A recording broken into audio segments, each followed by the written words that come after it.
Dan tahukah Anda bagian terindahnya? Setiap janji yang ditepati membuat retakan pada citra diri lama. Setiap kemenangan kecil memprogram ulang otomatis yang membuat Anda mengulangi kebiasaan lama. Bukan motivasi, ini adalah pembangunan. Batu demi batu, Anda bisa mencoba ini sekarang. Pilih satu hal kecil, tetapi lakukan dengan disiplin. Mungkin minum 2 liter air, atau berjalan kaki 10 menit, atau tidur 1 jam lebih awal. Ukurannya tidak penting. Yang penting menunjukkan kepada otak Anda bahwa sekarang Anda melakukan apa yang Anda janjikan. Itulah kekuatan pribadi yang sejati. Saya kenal pengusaha yang menghasilkan jutaan tapi masih menghabiskan uang seolah mereka bangkrut. Tahu kenapa? Karena citra diri mereka tidak berubah. Uang datang, tapi pikiran tidak mengikuti. Saya juga kenal orang biasa yang mulai dari menabung receh, tapi membangun kehidupan jutaan karena mereka terlebih dahulu mengubah cara mereka memandang diri sendiri. Anda mampu melakukan semua itu. Tidak perlu keajaiban, cukup kebiasaan baru satu persatu yang sesuai dengan citra baru diri Anda. Dan jangan lupa, kebiasaan bukanlah penjara, itu adalah alat. Gunakan kebiasaan Anda untuk membentuk siapa yang ingin Anda jadi. Lakukan hari ini, besok, lusa, sampai itu menjadi sealamiah bernapas. Dan jika suatu hari Anda gagal, tidak apa-apa, mulai lagi. Jangan hancurkan semuanya karena satu kesalahan. Begitulah cara membangun pikiran yang kuat, karakter yang teguh, dan kehidupan yang tidak kembali ke belakang. Otomatis hanya patuh pada yang menulis naskah baru. Jadi tulislah naskah Anda dan jadikan itu versi tunggal dari siapa Anda mulai sekarang. Saya ingin Anda memahami sekali dan untuk semua bahwa membayangkan bukan permainan anak-anak. Imajinasi adalah pemicu perubahan nyata. Saya pernah melihat orang belajar berulang kali, tapi tidak pernah merasakan apapun yang sebenarnya tentang apa yang mereka inginkan. Hasilnya, tidak ada yang berubah. Citra mental saja seperti mobil tanpa bahan bakar. Indah, mengeluarkan suara tapi tidak membawa Anda kemanapun. Yang menggerakkan segalanya adalah emosi yang Anda kaitkan dengan citra itu. Saya ingat malam itu saya di mobil, berhenti di lampu lalu lintas. Saya baru keluar dari sebuah pertemuan di mana saya, yang pemalu dan pendiam, melihat seorang pembicara hebat di panggung, mendapat tepuk tangan meriah dari semua orang. Di dalam mobil itu, aku menutup mata dan membayangkan diriku berdiri di atas panggung. Aku tidak hanya membayangkan, aku merasakan jantungku berdegup kencang, merasakan hangatnya cahaya, dan mendengar tepuk tangan di pikiranku. Meskipun sendirian di dalam mobil, aku hidup dalam momen itu, seolah itu nyata. Saat itu juga, aku berubah dari pria yang tak terlihat menjadi pria yang naik panggung untuk mengubah kehidupan orang lain. Begitulah caranya bekerja, bukan hanya menulis kata-kata indah di buku catatan, melainkan merasakan setiap kata dengan sepenuh hati, terharu sampai air mata pun mengalir jika perlu. Karena alam bawah sadarmu tidak bisa membedakan antara kenyataan dan apa yang kamu alami dengan intens dalam pikiranmu. Oleh karena itu, orang yang menghabiskan berjam-jam merisaukan masalah hidup menjadi cemas dan sakit karena pikirannya mempercayai dan mengubahnya menjadi nyata. Jadi mengapa tidak memanfaatkan itu untuk kebaikanmu? Bayangkan sekarang, jika kamu bangun besok dengan bebas dari hutang, sehat sepenuhnya, dan penuh energi untuk mewujudkan semua impianmu, bagaimana perasaanmu? Tutup mata sejenak dan biarkan dadamu membuncah dengan kebahagiaan, seolah itu sudah menjadi kenyataan. Lakukan ini beberapa kali dalam sehari. Aku telah melakukannya bertahun-tahun dan terus melakukannya sampai hari ini. Aku menulis, berbicara dengan suara lantang, menutup mata dan memasuki film mental itu berkali-kali sampai otakku tak punya pilihan selain menerima bahwa ini adalah kebiasaanku. Dan tahukah kamu apa yang terjadi? Dunia di luar mulai mengikuti. Orang-orang yang tepat muncul, pintu-pintu terbuka, dan kebetulan menjadi sesuatu yang biasa. Ini bukan sihir, tapi hukum alam. Beberapa orang meragukannya, tapi data sudah ada. Penelitian neuroscience menunjukkan otakmu tidak membedakan pengalaman nyata dan pengalaman yang sangat intens diimajinasikan. Itulah cara atlet Olimpiade melatih lompatan yang mustahil tanpa bergerak dari tempat. Begitu juga pengusaha visioner yang menciptakan kekayaan sebelum memiliki sepeser pun uang. Mereka merasakan kesuksesan sebelum menyentuhnya. Kamu pun bisa melakukan hal yang sama, namun kamu harus berhenti membayangkan hanya tragedi, hutang, dan kegagalan. Luangkan lebih banyak waktu merasakan masa depan yang kamu inginkan daripada mengeluh tentang masa kini yang tidak kamu suka. Ingin tahu rahasianya? Catat ini, emosi adalah perekat. Itulah yang membuat gambaran itu melekat di alam bawah, sadar hingga menjadi tindakan otomatis. Karena itu aku bilang, tulis, baca, nyatakan. Tapi yang paling penting, rasakan. Rasakan nikmatnya apa yang ingin kamu capai. Rasakan kebanggaan menjadi orang yang kamu impikan. Jika belum bisa langsung merasakan, bayangkan sampai terasa. Ini soal latihan. Aku pernah melakukannya saat terbang, dalam antrian, dan saat mengemudi tempat tidak penting. Yang penting, frekuensi. Setiap kali kamu melakukannya, kamu memberi makan versi baru dari dirimu, sementara versi lama semakin lemah sampai hilang. Jika kamu bertanya padaku hari ini, apa kekuatan terbesar yang bisa dimiliki manusia, aku jawab tanpa ragu. Kemampuan membayangkan dengan emosi setiap hari sampai menjadi kenyataan. Ini adalah kunci yang membuka segala pintu, dan hanya kamu yang bisa memutar kunci itu, tidak ada orang lain. Jadi mulai sekarang juga, bukan besok, sekarang, saat aku bicara ini. Tutup mata, lihat, rasakan, dan hiduplah dalam hatimu apa yang ingin kamu lihat di dunia luar. Jangan berhenti sampai kamu merasa itu sudah menjadi milikmu. Karena saat itu terjadi dalam dirimu, alam semesta berkonspirasi untuk mewujudkannya di dunia nyata. Pernahkah Anda berpikir bahwa sebagian besar hal yang paling Anda takuti sebenarnya tidak akan pernah terjadi?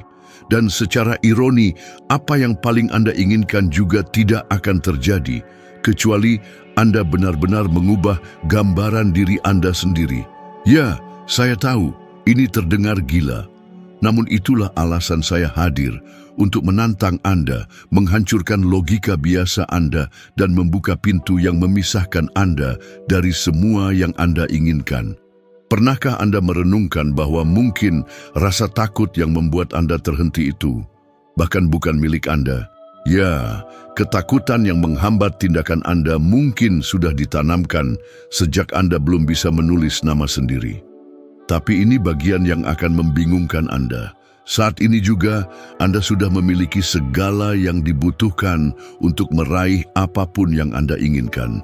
Uang, kebebasan, kesehatan, kesuksesan. Satu-satunya hal yang menghalangi Anda adalah citra diri yang Anda pegang, dan citra itu bisa diubah seperti sebuah perangkat lunak. Tapi pertanyaannya, apakah Anda siap untuk memformat sistem itu? Apakah Anda benar-benar percaya bahwa ketakutan yang menahan Anda itu sesuatu yang kuat, nyata, dan tak terkalahkan? Saya paham benar bagaimana rasanya mempercayai hal itu. Saya sendiri pernah bertahun-tahun terjebak dalam utang hingga leher, berhutang ke siapa saja tanpa tahu cara keluar. Saya bangun dan tidur dengan perasaan sesak di dada, berpikir, bagaimana jika saya gagal? Bagaimana jika saya mencoba dan semua orang tahu saya tidak cukup baik?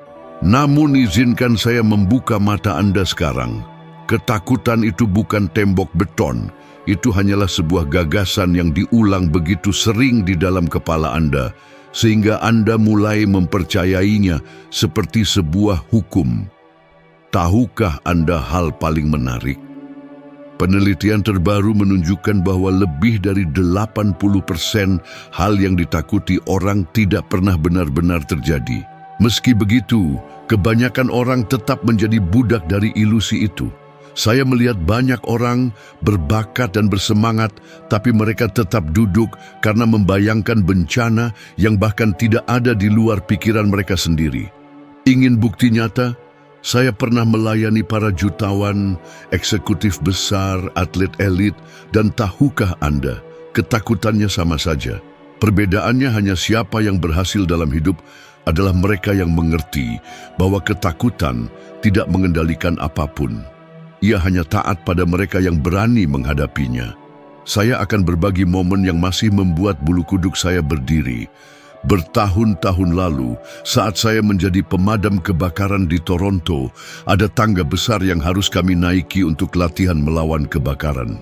Saya memiliki ketakutan yang tidak rasional terhadap ketinggian. Saya naik dengan gemetar, jantung saya seolah ingin meledak. Suatu hari, di tengah latihan, saya berhenti di puncak tangga, menatap ke bawah dan berpikir, jika saya turun sekarang, ketakutan ini akan terus mengikuti saya selamanya. Saya menarik napas dalam-dalam dan naik sampai ke puncak. Di situ saya belajar, ketakutan tidak hilang. Ia larut ketika Anda melewatinya. Sekarang lihatlah hidup Anda. Berapa banyak gagasan, proyek, dan percakapan penting yang Anda tunda karena ketakutan yang menyamar sebagai kehati-hatian ini. Pernahkah Anda berpikir bahwa mungkin apa yang paling Anda inginkan berada di balik ketakutan ini? Bayangkan sejenak, bagaimana jika besok saat Anda bangun, Anda memutuskan untuk menghadapi hanya satu hal yang menakutkan Anda hari ini. Sebuah panggilan telepon, sebuah tawaran, sebuah keputusan. Dengan mengambil langkah itu, Anda sudah bergerak melewati ketakutan yang selama ini membatasi Anda. Apa yang akan berubah dalam hidupmu dalam 1 bulan atau dalam 1 tahun? Aku ingin kamu mencoba ini. Pilihlah satu hal yang membuatmu gemetar hanya dengan memikirkannya. Lalu lakukan meski dengan rasa takut yang menggigil. Setelah melakukannya, perhatikan. Ketakutan akan berteriak di kepalamu, menciptakan 1000 alasan agar kamu berhenti. Abaikan itu. Tetap lakukan. Saat kamu melewati rasa takut itu, aku janji, ketakutan itu akan kehilangan kekuatannya. Kamu akan memperoleh kekuatan emosional. Aku sudah melihat ini terjadi ribuan kali. Contoh yang masih membuatku terharu sampai sekarang. Seorang wanita yang dulu menjadi sekretarisku sangat takut berbicara di depan umum. Kini dia adalah mitra, memimpin tim internasional dan berbicara di hadapan banyak orang.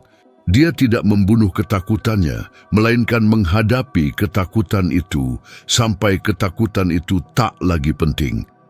Sekarang aku bertanya, apakah kamu akan terus memberi makan ketakutan itu dengan alasan-alasan atau akan menelannya hidup-hidup seperti aku di tangga, seperti dia di atas panggung, seperti setiap orang yang mencapai sesuatu yang besar setiap hari? Karena pada akhirnya, yang hidup dalam ketakutan akan mati tanpa tahu apa yang sebenarnya bisa mereka capai. Dan aku tidak ingin itu terjadi padamu. Aku ingin kamu merasakan kebebasan yang hanya ada di sisi sana. Jadi, pergilah hadapi itu. Lakukan apa yang harus dilakukan. Lalu ceritakan padaku, siapa yang lebih kuat, kamu atau ketakutan? Aku belajar dengan cara paling menyakitkan bahwa hidup yang kita jalani di luar hanyalah cermin dari gambaran yang kita bawa di dalam. Selama waktu yang lama aku berpikir untuk mendapatkan lebih banyak uang, aku harus bekerja lebih lama, berusaha lebih keras, dan menyenangkan lebih banyak orang. Dan tahu apa yang terjadi? Tidak ada yang berubah. Aku pindah pekerjaan, pindah kota, tapi saldo rekeningku tetap kosong dan pikiranku malah makin berat. Suatu hari, aku menemukan sebuah buku yang mengubah segalanya. Bukan karena buku itu melakukan sulap, melainkan karena aku menyadari sesuatu di dalamnya. bahwa aku hanya akan mendapatkan lebih banyak, hidup lebih baik, dan lebih bahagia jika aku melihat diriku dulu sebagai seseorang yang pantas untuk semua itu. Kedengarannya sederhana, tapi sebenarnya tidak. Lihatlah hidupmu sekarang. Apakah kamu benar-benar percaya bahwa kamu pantas untuk makmur?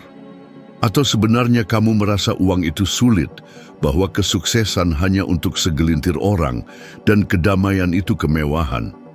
Aku menemukan bahwa dunia tidak membayar sesuai dengan nilai dirimu, tapi sesuai dengan apa yang kamu yakini tentang dirimu sendiri. Dan jika kamu meragukan dirimu, tebak apa? Tidak ada yang akan membayar kamu lebih dari apa yang kamu bayar pada dirimu sendiri dulu di dalam pikiranmu. Kenapa begitu? Karena perilakumu, kata-katamu, dan keputusanmu semuanya mengikuti standar nilai yang sudah kamu tetapkan pada dirimu sendiri. Aku ingat sekali ketika aku hanya menghasilkan 4.000 per tahun.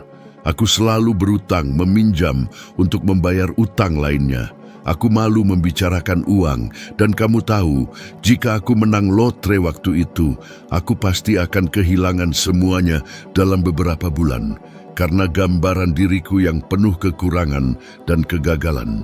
Hal itu sama dengan banyak orang terkenal yang kamu lihat bangkrut. Ini bukan soal nasib buruk, tapi citra diri yang merusak segalanya.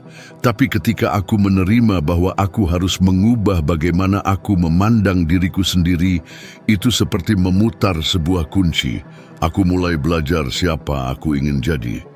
Setiap hari aku menulis nilai yang ingin aku raih, gaya hidup yang aku inginkan, dan bagaimana aku ingin dilihat orang lain.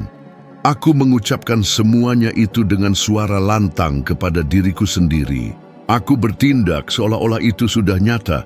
Perlahan-lahan, pikiranku mulai menyesuaikan diri. Hasilnya, dalam waktu kurang dari 1 tahun, penghasilanku meningkat 40 kali lipat dibanding sebelumnya.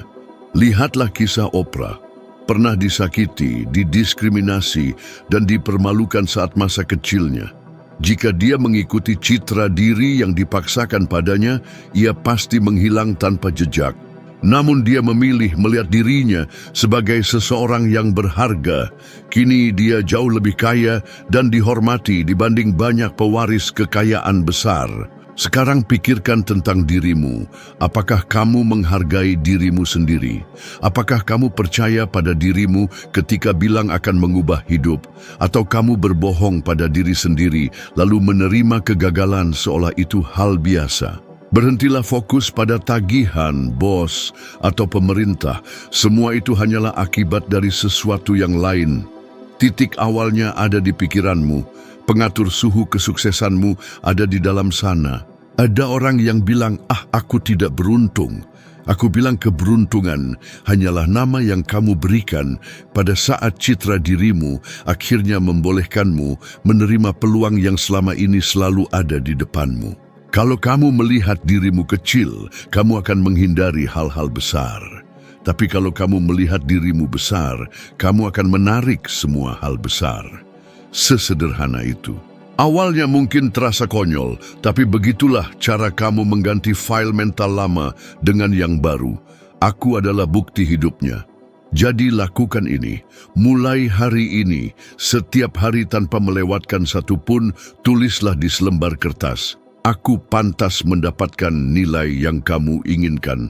Aku pantas dicintai. Aku pantas bahagia. Katakan sambil menatap matamu di cermin. Aku tidak punya ijazah, tidak punya warisan, dan tidak ada yang percaya padaku. Namun sekarang aku mengajarkan para jutawan untuk menggandakan kekayaan mereka. Ini bukan sulap, tapi karena aku membangun ulang citra diriku. Sekarang aku menantangmu.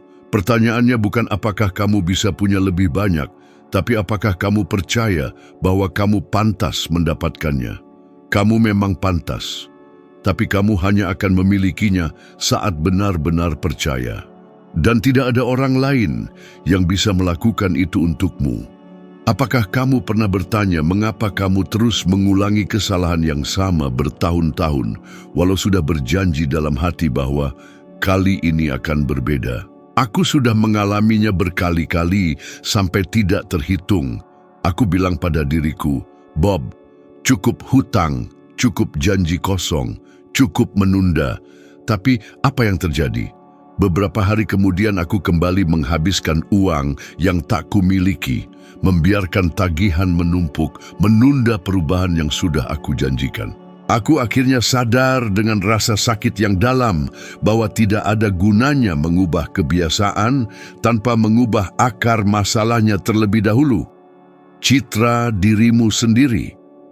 Seperti mencoba mengecat rumah berjamur tanpa memperbaiki kebocoran, mungkin akan indah sebentar tapi jamur pasti kembali. Aku masih ingat hari saat aku benar-benar paham hal ini. Aku sangat bersemangat membuat tantangan pribadi. Jika aku bisa menutup sejumlah kontrak kebersihan, aku akan memberi hadiah jas baru untuk diriku sendiri.